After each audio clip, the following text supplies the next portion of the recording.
Happy Wednesday, ladies. Thanks for joining. Sorry for the delay. I'm here with Coach Janine Olmos. She's a resilience coach, and that's what we really need today in the dating world. So I'm excited that she's here. And if you're watching live or on the replay, let us know where you are and where you're joining from. And please give StreamYard permission to use your name so we can see your name in the comments. And if you have any questions or any comments, post them because we'll get back to you even on the replay. We want to be here to support you. So let's get started. Thanks for joining us, Janine. Can you tell the ladies a little bit about yourself and then kind of start us off with a little bit of grounding? Sure. So I am located in Kansas, and as Mariquita mentioned, I'm a resilience coach. I'm also a mental health therapist and addiction therapist here in Kansas. So I'm so thrilled to be here. Thank you for having me. And as you mentioned, we can go ahead and do a little breathing exercise just to get us grounded. If you were having technology issues like me and Mariquita, it may be helpful right now. So let's just do a little what we call 4 square breathing. So basically you'll make a little box in your mind, and what you do is you inhale for 1 line for 4 seconds, hold for 4 seconds, come down and exhale for 4 seconds. Whoops, you can't see my finger. There it is. And then you'll hold for 4 seconds again. So that's all we're going to do. So if it's okay, I'll count and you guys can breathe. So, Okay. All right, here we go. Inhale. 1, 2, 3, 4. Hold. 2, 3, 4. Exhale. 2, 3, 4. Hold. 2, 3, 4. Again. Inhale. 2, 3, 4. Hold. 2, 3, 4. Exhale. 2, 3, 4. Hold. 2, 3, 4. One more time. Inhale. 2, 3, 4. Hold. 2, 3, 4. Exhale. 2, 3, 4. And hold. 2, 3, 4.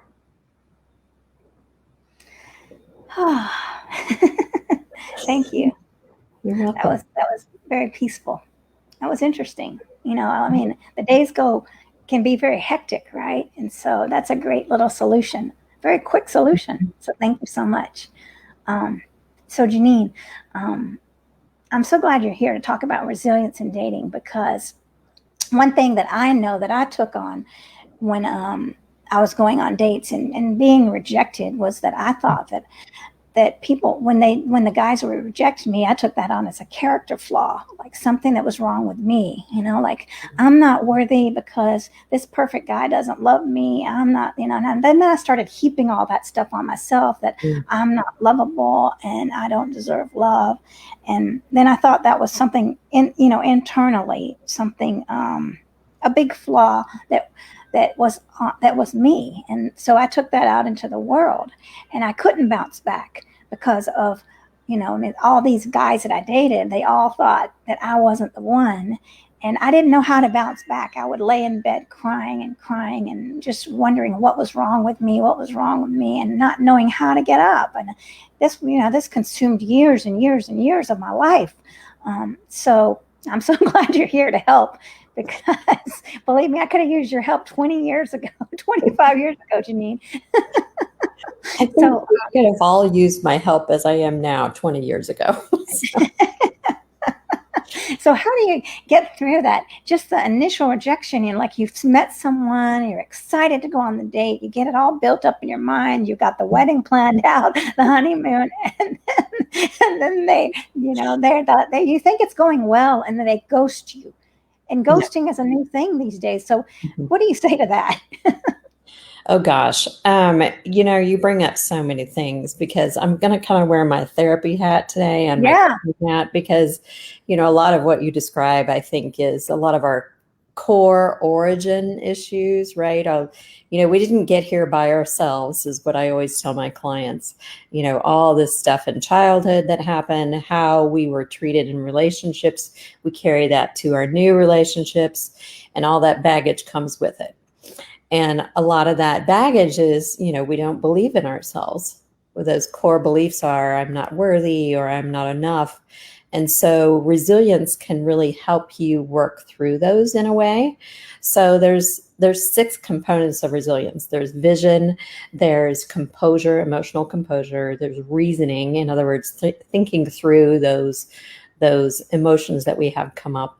There's tenacity, there's health, and then there's collaboration, which is support, basically. So one of the things that we would work on in resilience is having a clear vision. So, and that's kind of hard to create when you don't believe in yourself. You don't believe that you're worthy of a really great guy. Now, some people can do that. Some people could create a vision of who they really want to be in their lives, like based on their values. Like, I want somebody who's honest. I want somebody who's loyal. I want somebody who can communicate. So those would be a great vision when you're starting to date. Like, those are non-negotiables or deal breakers, as Tina Fey used to say on Saturday Night Live. I think it was her. It's either her or Amy Poehler. But yeah, so those are some of the things we can start to do, is because that vision of who we want carries us through the hurt, the rejection. And if we keep our eye on that, it can help us regulate that part of our brain that's fearful and scared that we're not worthy or valued or important. And we can kind of regulate those thoughts and then let our thinking brain kick in and think about, okay, well, wait a minute. What do I have in my current life right now that shows I am worthy? I am important. I am valued. Do I have friends in my life that show me they love me? Do I still have family that, excuse me, show me they love me? What is it in my life that can counteract those negative thoughts that we're having? So I know that was kind of a long-winded answer. Sorry about that. No, that was great, and that makes a lot of sense, because when you say that, getting the values ready is so important. Getting all the basis, what you just said, and I don't think you used the word values, but anyway, what did you call it? What did you call it? Oh, the first one is vision. The vision. It's creating a clear vision of what we really want in our relationship. What values or qualities does our future partner have that we want? Right. And so many of us know, I know I didn't have that. I just went in there and thought, oh, well, they're really cute and they have this great smile and they're making me laugh. And so that's it. That's the one. And I think what I've learned now is that, if I were to do the dating thing again, that I would see them as disqualifying themselves, instead of, I lost out. This person has eliminated them in themselves, where I'm so thankful that they did eliminate themselves, but it took me a long time to get to that point. And that might just be a foreign concept to the ladies that are watching, and so how do you bridge that? Do you know what I'm saying? How do you make that more understandable? Yeah, you bring up a really great point, and I actually thought about that when you were first describing how relationships have been so hard. And you're not alone. I've been the exact same place you've been to too. So I don't want you to think that you're alone, because woo-wee, it's been rough. So going back to your question, it's bridging the gap is really increasing your self-awareness. What are these old stories or messages about myself that are coming up? And you can go to therapy and learn those, of course. You could have a really great coach like yourself, who's a relationship coach, who can help you identify those old core beliefs. And it's not like rocket science. There's lists of these negative core beliefs on Google. You can just Google them and you can figure out, oh, wow, that one really resonates with me. Or like, my core belief is I'm not worthy, or I've done something wrong. And so when those are triggered, our awareness, when we have to be aware of when that thought about ourselves is triggered, and then we create tools for ourselves that help us counteract that. Like, is that really true? Do we have evidence to support that we're not worthy? Do we have evidence to support that we are worthy or we are important? And it's okay to set those boundaries. And we're going to be okay if somebody doesn't like us as much as we like them. So those are some of the awareness is critical, I think. Yeah, and that's so true. I mean, for me, I felt like I wasn't deserving of love. I mean, I had to go back and look at the core issues too, and those were brought onto me by other people in my past, by what they said to me, and then I took them on as my own beliefs, and not knowing that I was carrying around what someone else had said to me.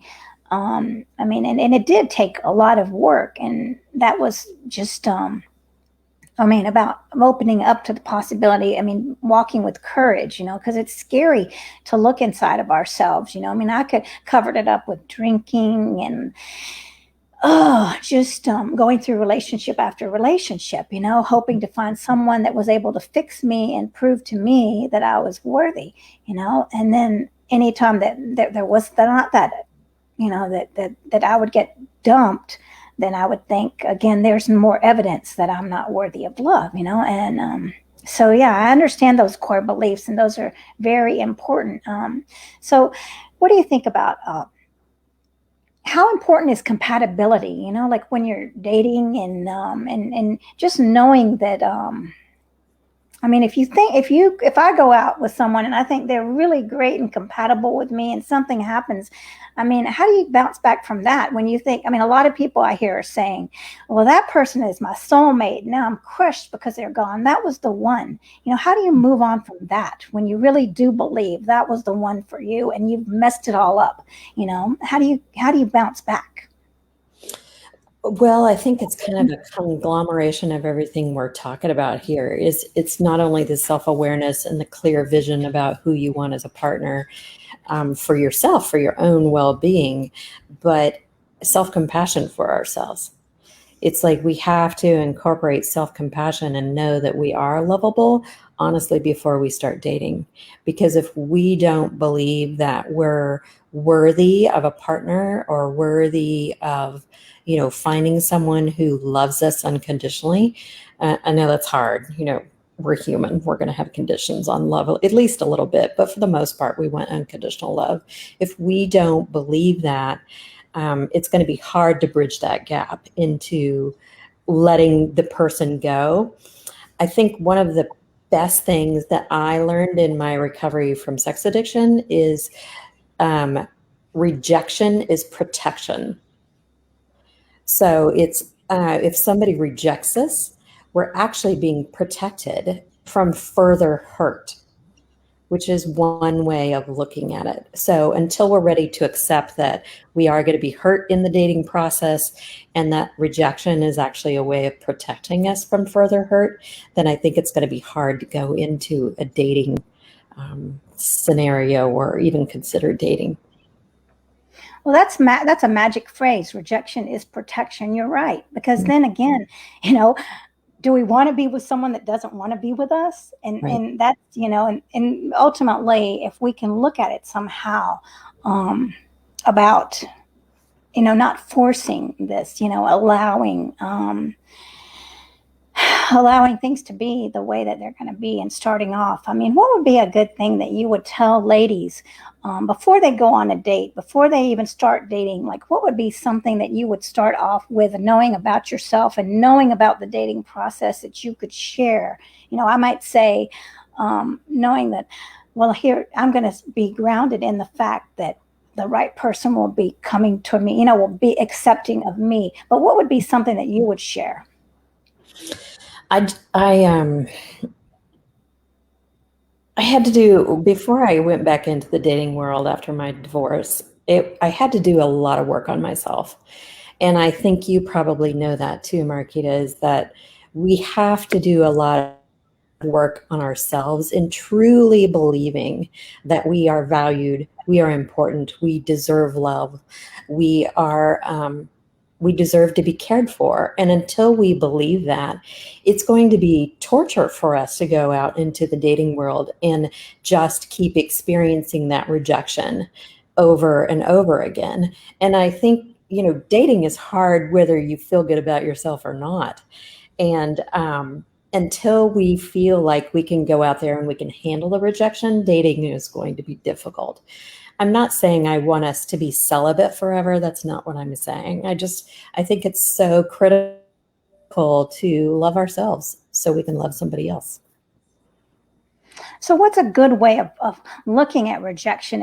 If we could flip it to like, we are not going to look at it as rejection now. We're going to look at it as something else. What would be a better, you know what I mean? Like a better word for it, and I see that Stephanie's here and she's saying hello, and Kiana is saying, true, it's very hard, and so thanks for watching, ladies. And so what would you say, like, instead of saying that I was rejected, what could we say is a more powerful statement? I think it goes back to what I said earlier. It's protection. Rejection is absolutely protection of our heart. It's like, for those of you that believe in God or some other being or spiritual universe, whatever you believe in, something is protecting us because that relationship didn't work out. And so trusting that the universe or God or whatever is looking out for us, and that rejection is actually protecting us from further hurt, trusting that that is going to happen and that is okay, is a beautiful thing for us, because radical acceptance of that particular concept saves us a lot of heartache for sure. Yeah, and that makes a lot of sense. When I was reading something the other day, I can't remember his name, but it was a Dr. Stan, and I don't remember his last name, but he was talking about let your friends judge, like let them give their advice when you're first dating, because it made a lot of sense, because we're all wrapped up in that. Oh my gosh, and we're just blinded, and so why is it that we get just caught up in this blindness, and just this, where we can't think straight, we can't think clearly, and we see things with the rose-colored glasses? What's causing that? And then that's what takes us down even further down the rabbit hole of being, depression when we get dumped. I mean, why is it that we can't think straight? Well, we're in our emotional brains when that's happening, right? And it feels good. It feels good to go on a date and to at least have some kind of connection. And so it's hard to get out of that and get out of that emotional part of our brain and kick in our thinking brain and actually think through things rationally and look for the red flags, right? What are the red flags we see in this person that are going to violate our vision for a healthy relationship in the future? Maybe that person wasn't really listening to us in a deep and meaningful way. They weren't giving us eye contact. They were kind of distracted. Maybe they were looking at their phone or whatever. Do we really want that in a partner? Even though we may have felt some good times during the date, were there red flags that maybe we missed? So, dating and relationships, they're a high. We're meant to be social and in relationships, and we love being connected to people. So of course we're going to get in our emotional brains when we're dating. We just have to compose that part of us and kick in the reasoning part of us so we can be more resilient and not go as deeply into depression as we could be if we weren't.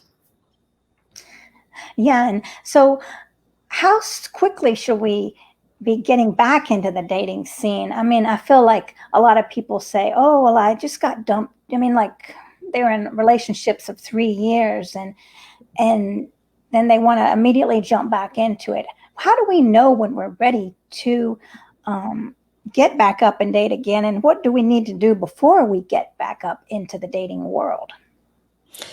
Well, I think there's a couple things we need to do. First of all, we need to grieve the loss of a relationship. Even if the relationship only lasted, a few weeks or a few months, we need to allow ourselves to grieve. And, a lot of people could say that grieving takes so long. I'm not going to grieve for a year after a 3-week relationship. No, that's not what I'm saying. I'm saying you just need to allow yourself to feel the hurt from the loss of that relationship. And it's going to vary per person. But I really want you to take a deep, hard look at yourself and ask yourself if you're really ready to date. Do you have a clear vision of what you want in your next partner? What red flags are going to be deal breakers that you're not going to keep in a relationship and you're going to be willing to break it. So I guess I'd want you to not only grieve the past relationship, but look forward to the future and figure out what you want.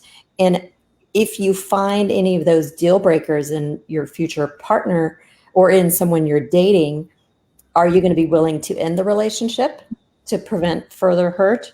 Or are you going to stay in it? And if you can't end the relationship that you can totally see as unhealthy, then I'd say don't date until you're ready to do that. And also ready to handle the rejection that comes along with dating. Yeah, and that takes a lot of courage to be ready to handle the rejection. In when I first started dating, there was no ghosting, and now ghosting is very. I mean, it's out there, And so, what is going on? Like, what would you say to someone that just can't? I couldn't understand it when I was ghosted. I thought I was going out with this guy. The first date, he brought me flowers. He was talking every night, and I was pushing, pushing, pushing in that relationship. So I'm sure that was not and that's what drove him away, was just me, my clinginess, my neediness, instead of being just mysterious, like kind of keeping some sort of, space. Anyway, so he ghosted me, and I just went crazy trying to figure out what I did wrong, that obsession, like, what have I done? Where did you go? And so what causes people to ghost, and how can we feel better about ourselves when we get ghosted? Oh, I think you bring up so many good points in what you just said, is that, ghosting is a message, right? It's a message that something's not right. Either something's not right with that person, they don't know how to communicate, hey, this isn't working for me, or it's a message that, hey, we're doing something that's maybe pushing that person away. So you have to look at both sides of the coins. We don't want to blame ourselves entirely, right? Because a relationship is two people. It takes two. So what is that person that's doing that's not healthy for a relationship? And what are we doing, meaning you and me, or each of us individually, that may be pushing that person away, or making an unhealthy atmosphere of dating? So we have to look at both sides. And ghosting, I don't know, I feel like that's a sign that this person is not a good communicator. And then we have to ask ourselves, does that really align with our vision for who we want in a partner? Do we want someone who's passive aggressive and doesn't talk, or do we want someone who actually communicate with us? Yeah, and that's a great point, because if they're going to ghost you, how are they going to communicate in your life? If they don't even have the courage to, so on so many levels, it's not healthy. It's disrespectful, not even to have, and it's very cowardly, right? So, yeah, and now I can see it. At the time, I thought it was me, but really, I'm just so thankful that, that they did ghost me, because again, they disqualified themselves. So anyway, I accidentally hit this, but I'm glad I hit it. Stephanie's comment, grieving the loss of a relationship makes sense, which is very true, because a lot of times we don't grieve and we just jump back in, and then that brings all sorts of issues too, because we're bringing all the hurt that came from the last one, that, like, I never healed my feeling of unworthiness, and so then I pile that on my partner. So now it's up to you to show me that I'm worthy of love, and that's not fair. I mean, how could I prove to you that you're worthy of love, right? And it's all internal work. And I feel really bad, because I hear a lot of women saying that they might want a breast job, or they want a nose job. And so what's the issue with that when we're doing those kind of spending, $100,000 on, on the external? So why is that not the solution here, would you say? I think it's exactly what you said. We have to do our internal work first. External validation is really helpful.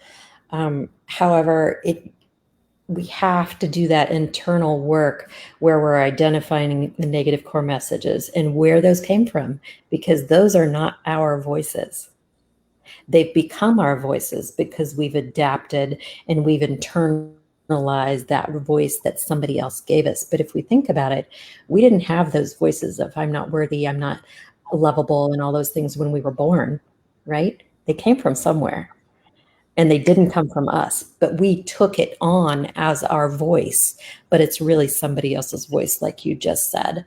Um, and I kind of got lost here for a second. I forgot your original question. I forgot it too, so I think it's okay. Ladies, if you need to know the answer, let us know what I asked.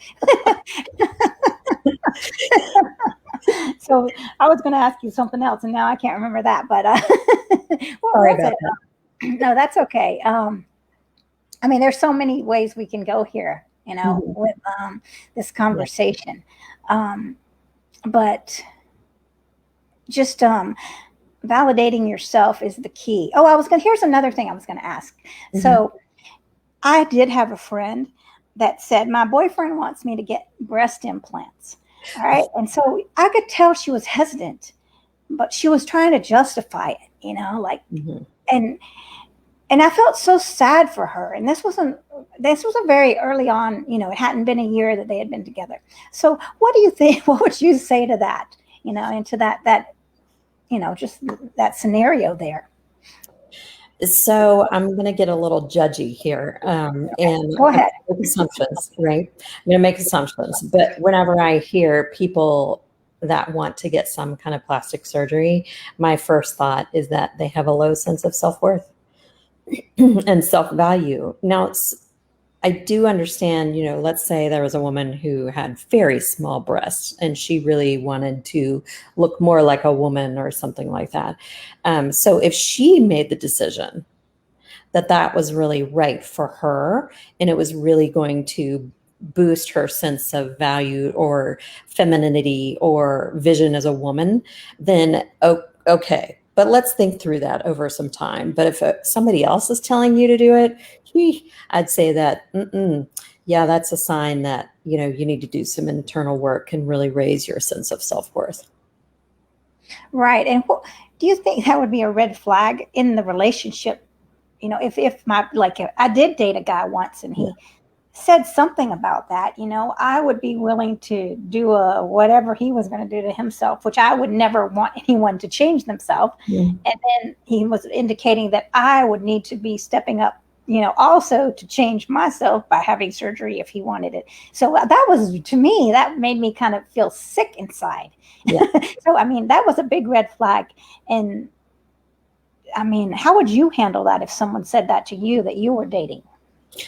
Well, at this point in my life, I would say, oh, hell no, we're done. See you. Good luck to you. All the best. I'd be done. But earlier in like 20s or 30s, my sense of self-worth was so low that I probably would have done it. But I think you're right. It's a deal breaker. It's a red flag. That's not a healthy sign. It's a sign that someone is more outwardly focused, appearance focused, rather than looking at your value of who you are as a person and loving every part of you, no matter whether it's perfect or not. That's great. And then Kiana's saying it sure is a big red flag now that I know how to use these little things.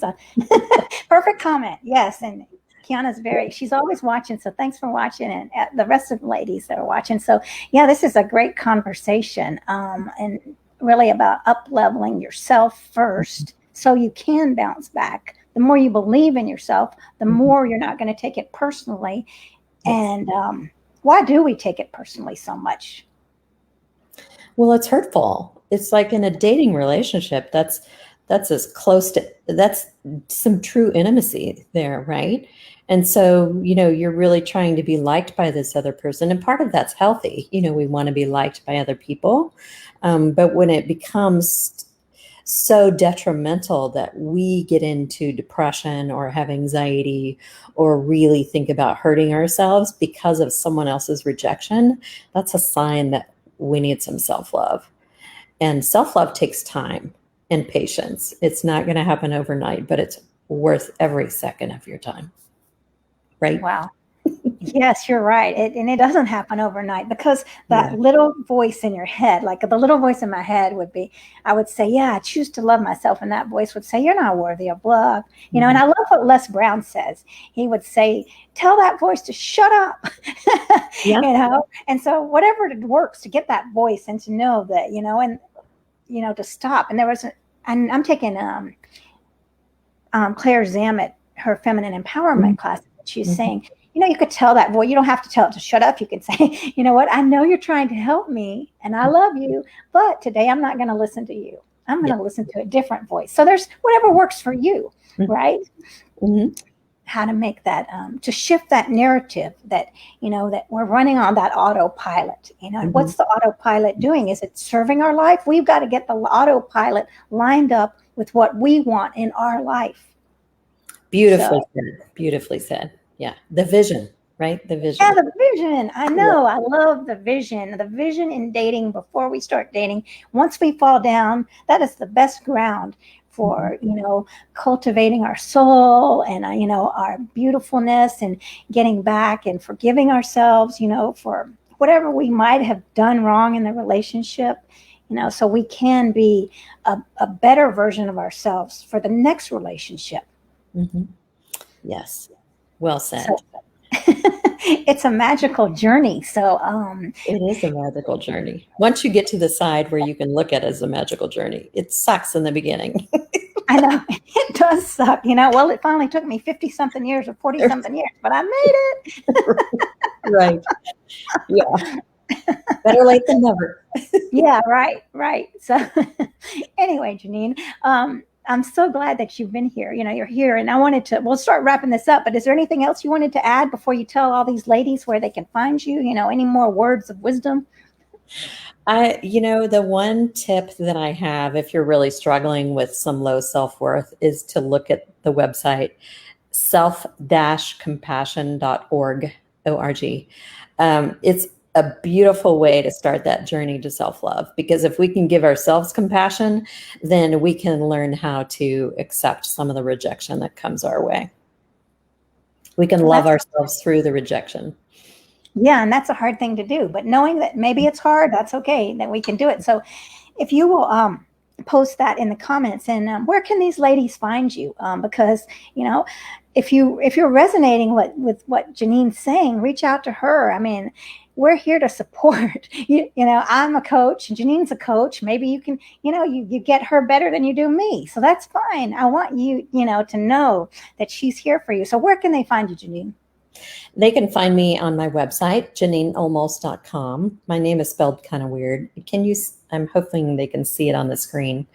You can find me at janineolmos@gmail. That's my Gmail. I have a resilience questionnaire we could take, and it spits out a report of what you need to work on as far as resilience goes, which of those 6 domains: vision, composure, reasoning, tenacity, health, and connection. So if you want to take that, just give me a shout out via email or on my website. There's also a way to contact me on my website. So I'd love to chat with anybody. And thank you so much for letting me be here today. Well, thank you. And can you post all that in the comments, and post that the self-compassion link that you were talking about, because I want to check that out. That's great information. I mean, for myself too. I mean, we have to feed ourselves, because the world is just throwing stuff at us all the time. So it's very good, to keep doing our exercises, our mental self-love exercises. So, that's a great, thing to share. Absolutely. So I've never used StreamYard before, and I don't know how to get in the comments. I can't figure out how to do that. Well, afterwards, once it's over, this is going to post, and then you can go back and do it. And someone was saying great info, but after years of abuse, it's hard to have self-love. So I'm not sure who was saying that, but what would you say to that? Oh gosh. Because I do mental health therapy, I work with a lot of abuse victims, a lot. It is a daunting process to begin that self-love, especially if there's been years of abuse. But it's just one little step at a time. And I recognize the self-compassion can be really scary to do when you've had so many years of abuse and your self-worth is pretty low. So I don't want you to think that if you can't do self-compassion right now, you're failing, because you're not. It takes a lot of work, a lot of patience, gentleness with yourself. If you can't be self-compassionate, at least be kind to yourself. The fact that you're at least willing to share that is a beautiful first step in healing. Please get a therapist or a coach who can really help you through some of that trauma. You're worth it. Those are great words, Janine. That's very helpful. Yes. And she posted selfcompassion.org. I think it's the same person. Okay. But great resource for sure. Yes. So, if you need help, get the help you need, ladies, because it's out there. And if we can't help you, we can direct you. We've got the resources that you need. So really reach out to us. We don't want anyone ever to feel alone. We've been there. We want you to know you're beautiful, and we know you're worthy of love the way you are right now. Janine and I believe it. See? Yes.